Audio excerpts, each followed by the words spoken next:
Assalamualaikum warahmatullahi wabarakatuh. Perkenalkan, nama saya Evita Istiqomah dari kelas 12 TKJ 1. Di sini saya akan menjelaskan tentang bab 1 menganalisis perencanaan produksi massal.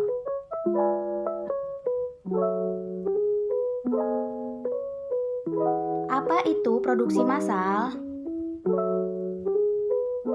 Produksi massal adalah suatu kegiatan untuk menciptakan atau menghasilkan barang atau jasa, di mana barang atau jasa tersebut dapat memiliki nilai guna untuk memenuhi kebutuhan oleh orang atau badan produsen.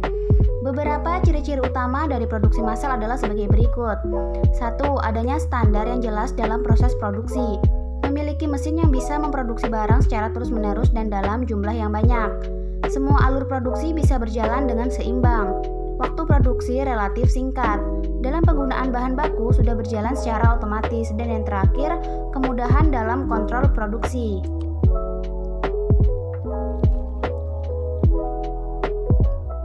Dengan menggunakan produksi massal, maka diharapkan dapat meningkatkan produksi dengan waktu siklus produksi yang lebih sedikit. Solusi dari permasalahan produksi massal adalah dengan menggunakan sistem kustomisasi massal. Menurut Laudon 2010, kustomisasi massal adalah kemampuan untuk menawarkan produk atau jasa yang disesuaikan secara individu dengan menggunakan sumber daya produksi yang sama, seperti mass production. Dengan kata lain, kustomisasi massal merupakan build to order. Produk yang disesuaikan dapat diproduksi secara massal pula.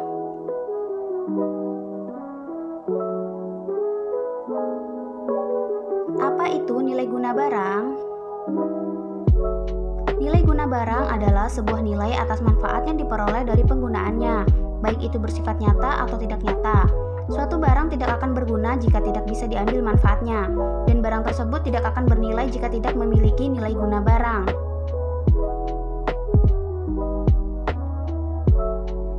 Setiap barang memiliki nilai guna barang tersendiri, diantaranya adalah yang pertama, kegunaan dasar atau elemen utility. Kegunaan dasar berarti sebuah benda memiliki nilai berdasarkan zat penyusunnya atau hal-hal yang bisa langsung dirasakan oleh panca indera. Yang kedua, kegunaan waktu atau time utility. Barang dapat berubah nilainya pada saat atau waktu yang tepat. Yang ketiga, kegunaan tempat atau place utility. Suatu barang dapat memiliki nilai yang berbeda ketika barang tersebut dipindahkan dari lokasi awal ke lokasi yang memiliki kebutuhan akan barang tersebut.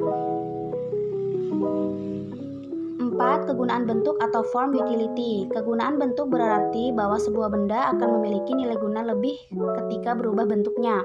Contohnya kayu yang akan berubah nilainya ketika menjadi mebel dan kaleng bekas yang akan berubah nilainya ketika dibuat antena kaleng penguat sinyal. Yang kelima, kegunaan pelayanan atau service utility. Kegunaan pelayanan artinya sebuah benda yang akan bertambah nilainya jika ada jasa pelayanan terhadap barang tersebut. Contohnya adalah radio dan televisi akan bertambah nilainya jika ada siaran. 6 adalah kegunaan milik atau ownership utility. Suatu barang dapat berubah nilainya ketika pemiliknya berganti. Contoh barang-barang bekas milik selebriti dan barang bekas milik pemulung. Apa itu perencanaan produksi? Perencanaan produksi merupakan perencanaan tentang jenis produksi dan jumlahnya yang akan diproduksi oleh sebuah perusahaan dalam satu periode yang akan datang.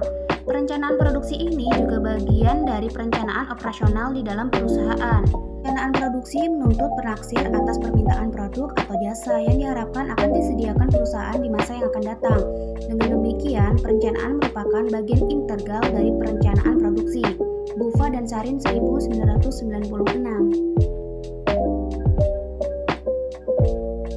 Menurut Sukarya Simulingga 2013, perencanaan produksi meliputi yang pertama, mempersiapkan rencana produksi mulai dari tingkat agregat untuk seluruh pabrik yang meliputi perkiraan permintaan pasar dan proyeksi penjualan. Yang kedua, membuat jadwal penyelesaian setiap produk yang diproduksi. Yang ketiga, merencanakan produksi dan pengadaan komponen yang dibutuhkan dari luar atau bought out items dan bahan baku. Yang keempat, menjadwalkan proses operasi setiap order pada stasiun kerja terkait dan menyampaikan jadwal penyelesaian setiap order kepada para pemesan. Menurut Eni Aryani 2009, perencanaan produksi yang terdapat dalam suatu perusahaan dibedakan menjadi dua. Yang pertama, perencanaan produksi jangka pendek, dan yang kedua, perencanaan produksi jangka panjang.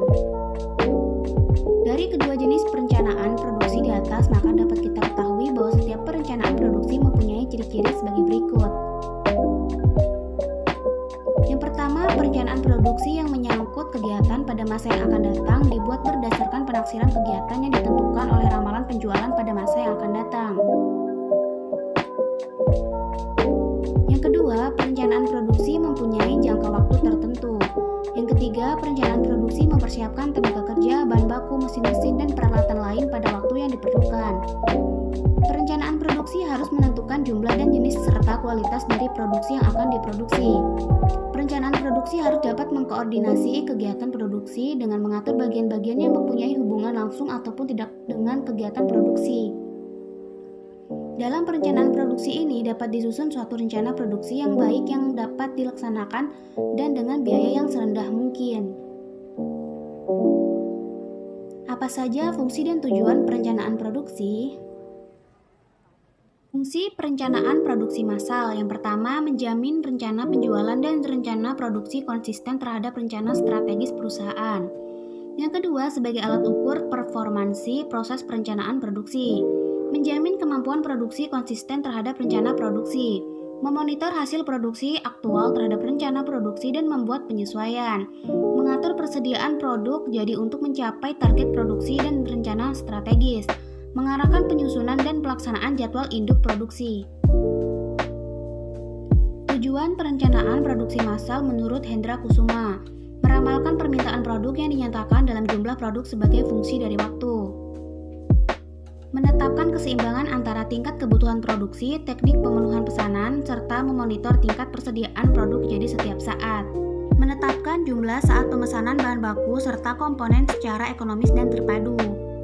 Membuat jadwal produksi, penugasan, pembebanan mesin, dan tenaga kerja yang terperinci sesuai dengan ketersediaan kapasitas dan fluktuasi permintaan pada suatu periode.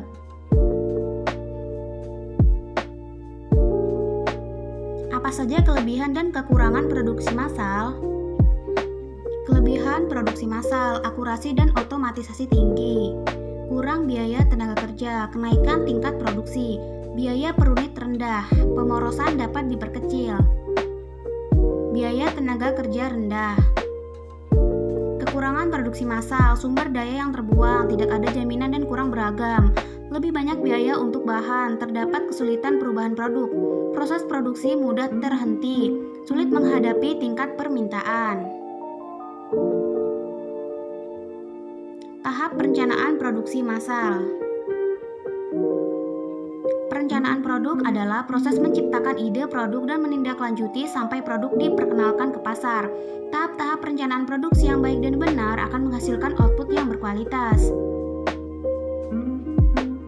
Tahapan perencanaan proses produksi yang benar dan berurutan adalah dengan mempertimbangkan beberapa faktor untuk memproduksi produk tersebut terlebih dahulu, antara lain pasar yang baik di masa mendatang, bagaimana produk kita mampu beradaptasi dengan permintaan pasar yang tidak menentu dan mengalami perkembangan pesat. Siklus hidup produk, bagaimana manajer operasional mampu menyeimbangkan keadaan berdasarkan siklus hidup produk, yaitu pengenalan, pertumbuhan, masa puncak, dan kemunduran. Arus kas, keluar masuknya dana menjadi faktor penting dalam tahap produksi.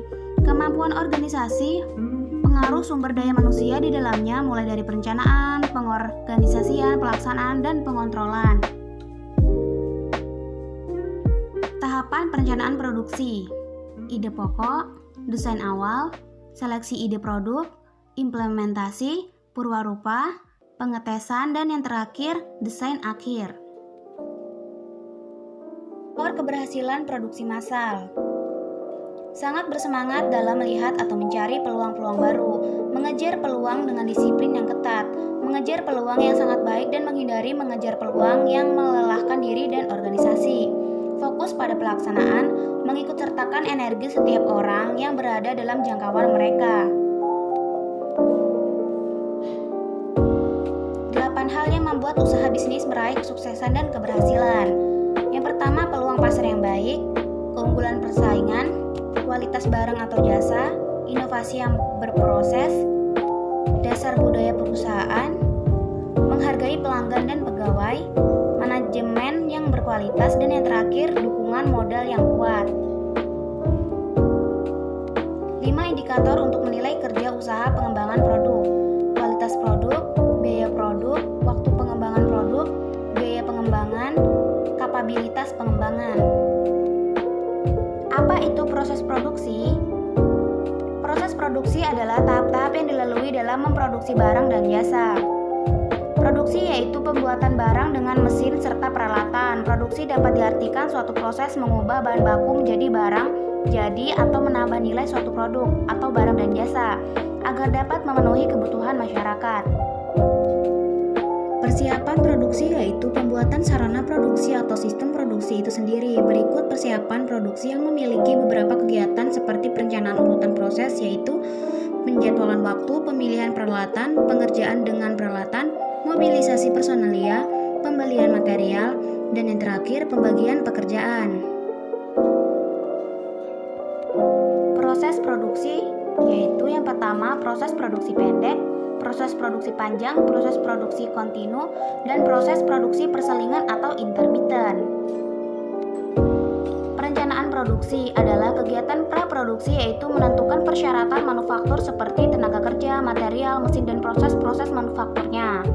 Tujuannya yaitu untuk memastikan kuantitas dan kualitas yang tepat dari bahan baku, peralatan, dan sebagainya tersedia selama masa produksi untuk pemanfaatan kapasitas sesuai dengan ramalan permintaan atau demand forecast.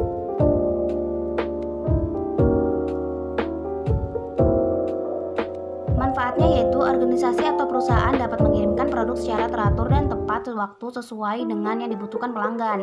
Pemasok mendapatkan informasi lebih awal tentang kebutuhan bahan baku dan bahan penolong sehingga mengurangi investasi dalam persediaan. Dapat meningkatkan efisiensi dalam produk sehingga mengurangi biaya produksi secara keseluruhan. Pengawasan produksi atau production control. Faktor penyimpangan dari perencanaan produksi, tidak tersedianya bahan baku maupun bahan penolong atau karena kekurangan masalah kualitas dan lain-lainnya.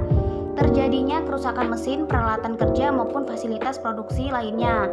Perubahan permintaan, ketidakhadiran pekerja, kurangnya koordinasi dan komunikasi antar unit kerja atau pemasok atau pelanggan. Manfaat dari pengawasan produksi yaitu memastikan kelancaran semua aliran proses produksi, memastikan penghematan biaya produksi sehingga dapat meningkatkan laba perusahaan, mengendalikan sumber daya, mempertahankan standar kualitas melalui siklus hidup produksi. Faktor-faktor produksi yang pertama, sifat produksi atau berorientasi pekerjaan, berorientasi layanan, sifat operasi, dan ukuran operasi.